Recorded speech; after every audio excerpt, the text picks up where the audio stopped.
Bon, je dis les pirates, j'espère que vous allez bien parce que moi en tout cas ça va bien. C'est jeudi et on parle de l'attachement cette semaine. Comment profiter de l'attachement pour récupérer son conjoint. Vous savez que vous avez une grande avance sur pansement, sur votre concurrent, votre concurrente. C'est l'attachement. Vous êtes ensemble depuis 5, 10, 15, 20 ans et votre conjoint est attaché à vous. Il lui manque certainement l'aventure, vous avez été un peu chiant, un peu chiante, un peu sécurisant, un peu sécurisante pendant toute la phase 2 du couple.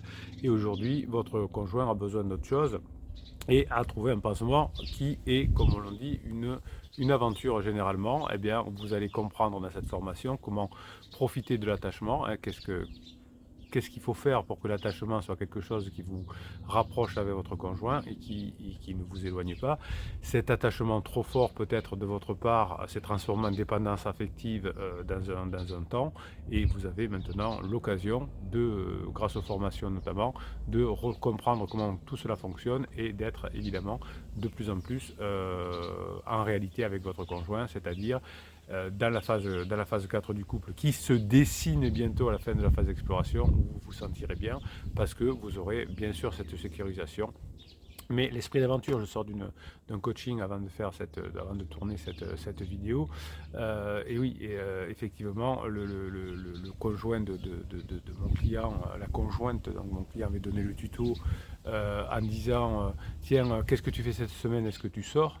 Et il a répondu non, non, je vais travailler. Alors que tout ce qu'il avait reproché, c'était qu'il travaillait trop, qu'il était trop sécurisant. Et bon, là, c'est un chef d'entreprise qui avait beaucoup de travail. Et il a eu encore le mauvais réflexe d'avoir non, non, mais c'est bon, j'ai beaucoup de travail, je ne vais pas sortir. Donc, c'est dit, je suis attaché à lui, mais il n'a toujours rien compris. Je préfère aller avec Petit Chou qui au moins, même s'il est pas terrible, s'il est boiteux, eh bien, au moins il me fait passer des bons moments. Donc vous avez beaucoup d'avance sur pansement. Si vous sortez de votre dépendance affective, si vous êtes moins freezé, c'est-à-dire qu'après le choc traumatique de je t'aime plus, vous êtes gelé et geléfié. Si vous apprenez grâce à la formation choc traumatique à en sortir, eh bien il y a des chances que vous y parveniez. Donc je vous rappelle que les catalogues des 125 formations se trouvent là en descriptif de cette vidéo et que vous avez accès, hein, sont toutes faites pour récupérer votre conjoint. C'est pas une formation, une grosse formation de je sais pas quoi de 30 heures qu'on n'écoute pas et qui coûte très cher. Ce sont des modules de 2 heures et demie qui vous donnent des réponses concrètes, précises et des compréhensions par rapport à des phénomènes. Là, c'est comment profiter de l'attachement de son conjoint pour le récupérer sans manipuler, évidemment. Comprendre le phénomène d'attachement est fondamental et comment comprendre comment vous avez récupéré votre conjoint grâce à l'attachement est super important car le mariage, le couple entre guillemets, hein, c'est l'un des facteurs relationnels les plus profonds mais aussi les plus critiques de la vie humaine. Donc il va falloir que vous utilisiez tous les domaines de votre vie pour pouvoir, enfin toutes les facettes de la vie et toutes les facettes de la neuroscience, hein, de la neuropsychologie si vous voulez, pour comprendre comment fonctionne ce couple, ce truc tout bizarre qui est une relation étroite, qui est une relation intime et qui a fait que comme vous ne saviez pas exactement comment ça fonctionnait, au bout d'un certain temps, vous avez dérapé. Donc une personne en couple va s'attendre à une nouvelle vie pleine de bonheur, pleine de satisfaction. C'est comme quand j'achète un produit, je vais acheter un produit qui va faire, je sais pas quoi, la cuisine toute seule, et je vais être plein d'espoir au départ, au départ, ça va peut-être pas être comme je voulais, je vais tâtonner avec le robot ménager, et puis certainement, si correspond à mes besoins, si on m'a pas vendu quelque chose qui correspondait pas, eh bien j'aurai des grands moments pour passer des moments agréables à faire de la cuisine. Dans un couple, c'est exactement la même chose. Si votre conjoint aujourd'hui est en pause, est en mode pause, c'est que vous n'avez pas répondu à ses besoins et que malgré son attachement, eh ben, il n'a plus trop envie d'être avec vous parce que vous ne répondez pas aux besoins. Si vous répondez aux besoins plus que pansement, qui n'est pas attaché, eh bien évidemment vous pourrez récupérer votre conjoint. Donc la satisfaction d'être en couple est plus importante que le couple lui-même. C'est-à-dire que je ne vais pas être en couple parce que je ne vais pas rester en couple parce que je suis en couple, mais je vais rester en couple parce que le couple me satisfait maintenant. Je vais garder ma voiture parce que ma voiture me satisfait. Oui, je vous donne des métaphores un peu tirées par les cheveux, mais c'est comme ça que ça se passe. C'est une réalité aujourd'hui. Hein. Pendant des années, la sécurité suffisait. Pendant des millénaires, la sécurité suffisait. À partir du moment, si je suis une femme où j'avais un homme qui me ramène de l'argent à la maison et qui est gentil et doux et qui ne me frappe pas, ça suffisait.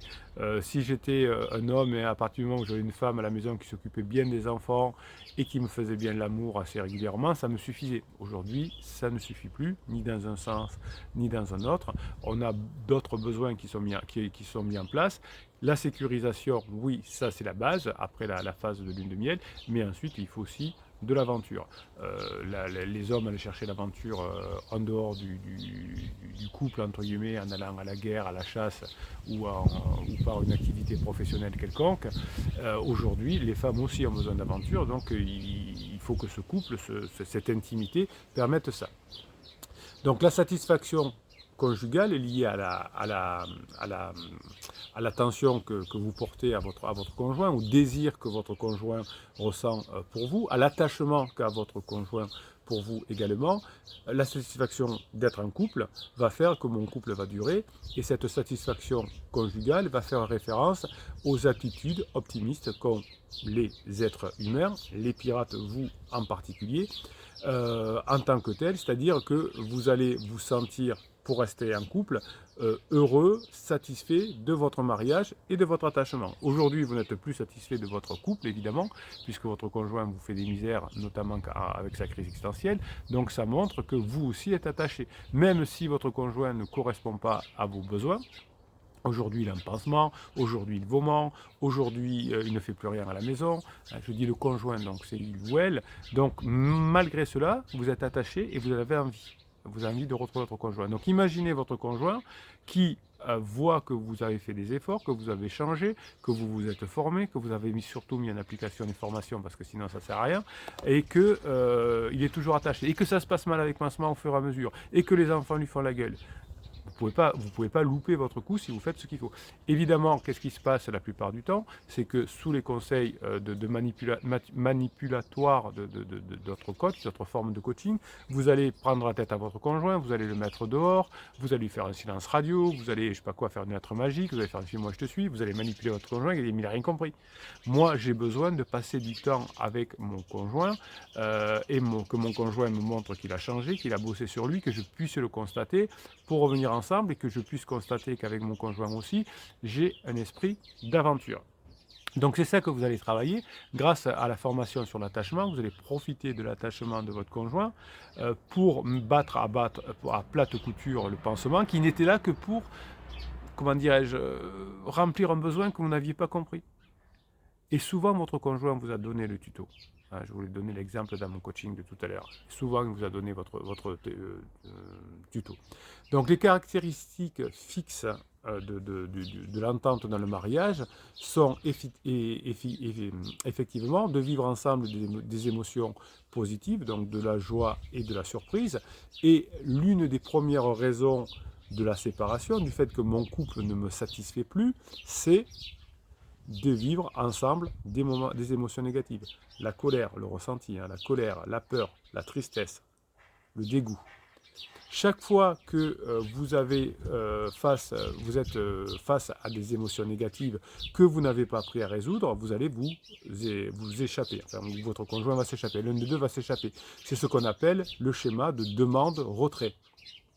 Les femmes, d'ailleurs, sont plus susceptibles, d'après mon expérience, mais ce n'est que mon expérience, d'être critiques, tandis que les hommes sont plus susceptibles d'être indifférents. Donc les femmes vont souvent reprocher à leur homme leur manque d'engagement dans le couple, surtout au début, surtout à la fin de la crise, à la fin de la lune de miel. Et les femmes vont être plus critiques, plus engagées certainement, mais plus critiques aussi. Donc si vous avez beaucoup critiqué votre conjoint, eh bien votre conjoint peut-être aller voir une femme plus jeune, etc., qui va lui dire qu'il est fort, qu'il est beau, etc. Donc il va falloir tenir compte de ça, pour vous messieurs, de paraître moins indifférents. Vous avez donné beaucoup, vous dites oui mais moi j'ai passé beaucoup de temps au boulot pour construire la maison, etc. Ben oui, mais du coup votre conjoint a cru que vous étiez indifférent à elle. Et souvent, vous avez reçu d'ailleurs beaucoup de critiques parce que vous n'étiez pas présent, etc. Et donc, si vous êtes une femme, vous avez éloigné votre mari. Donc, la critique éloigne les hommes et l'indifférence éloigne les femmes. Donc, il y a effectivement quelque chose à bien comprendre ensemble, c'est que pour bénéficier de la formation sur l'attachement, il va falloir que vous l'utilisiez et l'étudiez pour faire en sorte que les émotions négatives deviennent beaucoup plus, comment dirais-je, irrégulières, en tout cas. Je n'ai pas le mot, j'ai pas le mot. Si vous l'avez, mettez en commentaire, sinon il va me revenir. Il va falloir que les émotions négatives sont beaucoup moins fréquentes, hein, et les émotions positives beaucoup plus régulières. Ce que l'on dit généralement, en tout cas ce que j'ai pu observer, c'est que la fréquence des scénarios, c'est 0,8 dans les mariages instables. C'est-à-dire que quand il commence à y avoir 8 fois plus d'émotions négatives que d'émotions positives, finalement, c'est pas loin de la règle de Pareto des 80-20. Hein. Allez, on va partir sur la règle de Pareto, soyons fous. Si vous avez 80% d'émotions positives et 20% d'émotions négatives, votre couple est sauvé. Si vous êtes dans l'inverse, si vous avez beaucoup plus de critiques, beaucoup moins d'engagement et beaucoup plus d'émotions négatives, ça ne va pas fonctionner. Donc vous avez toujours l'attachement puisque vous avez vécu 5, 10, 15, 20 ans ensemble. C'est super, c'est top, vous êtes au top. Maintenant, il va falloir faire en sorte de renverser ces émotions, hein, cette partie émotionnelle, pour pouvoir récupérer votre conjoint. Donc, si votre conjoint, vous allez voir dans la formation, a un style d'attachement anxieux et précaire et que vous appuyez sur des émotions négatives, vous allez éloigner encore plus votre conjoint. Votre conjoint, pendant sa crise existentielle, a un style d'attachement à vous qui est un peu extrême, mais qui est très anxieux. Vous avez finalement tendance pendant la crise existentielle à renforcer l'anxiété du conjoint. Si vous êtes une femme, à critiquer votre mari, et si vous êtes un homme, parfois de trop vous engager d'un seul coup. Donc ça, c'est pas bon non plus. Votre conjoint, pendant la crise, vous comprendrez, a un style anxieux. Chaque fois que vous remettrez, je vous explique pourquoi dans la formation, du stress dans la relation, plus vous allez vous éloigner. Donc vous n'allez pas profiter de cette notion d'attachement. Donc pendant une crise existentielle, on est anxieux, on considère un mot dénué de sens comme quelque chose qui est négatif, on va avoir une mauvaise réaction à un petit problème, on va avoir face à une menace, on va avoir une surréaction, et donc tout ça peut détruire la relation avec votre conjoint. Donc si vous avez ce style d'attachement avec votre conjoint, c'est très bien, mais s'il devient par votre comportement anxieux ou précaire, le style d'attachement, ça ne va pas fonctionner. Donc vous allez apprendre dans la formation à profiter de l'attachement puisqu'il est là, mais de ne pas en faire un style d'attachement trop anxieux. Vous n'allez pas en faire non plus quelque chose de trop sécuritaire. J'ai besoin de sécurité, donc mon conjoint me donne de la sécurité. Vous avez besoin de donner quelque chose, un attachement léger, hein, et votre conjoint va devoir revivre des émotions positives avec vous pour retrouver cet attachement, ou en tout cas pour s'arc-bouter sur cet attachement pour revenir ensemble. Donc je vous explique ça dans la formation de la semaine, je vous l'expliquerai demain, vendredi à 19h dans le live. Hein. Si vous regardez cette vidéo un peu en différé, c'est-à-dire quelques jours après, vous aurez le live qui est disponible, hein, puisque tous les lives sont disponibles en replay avec les commentaires des pirates. Je vous souhaite un bon jeudi, mes pirates adorés. Attachement, oui. Mais attention de ne pas en faire un attachement anxieux, de ne pas en faire un attachement trop sécure et de réaugmenter, de réévaluer le taux entre les émotions positives et négatives. C'est pour ça que vous allez pouvoir, en apprenant à le faire évidemment, changer le comportement de votre conjoint et le vôtre.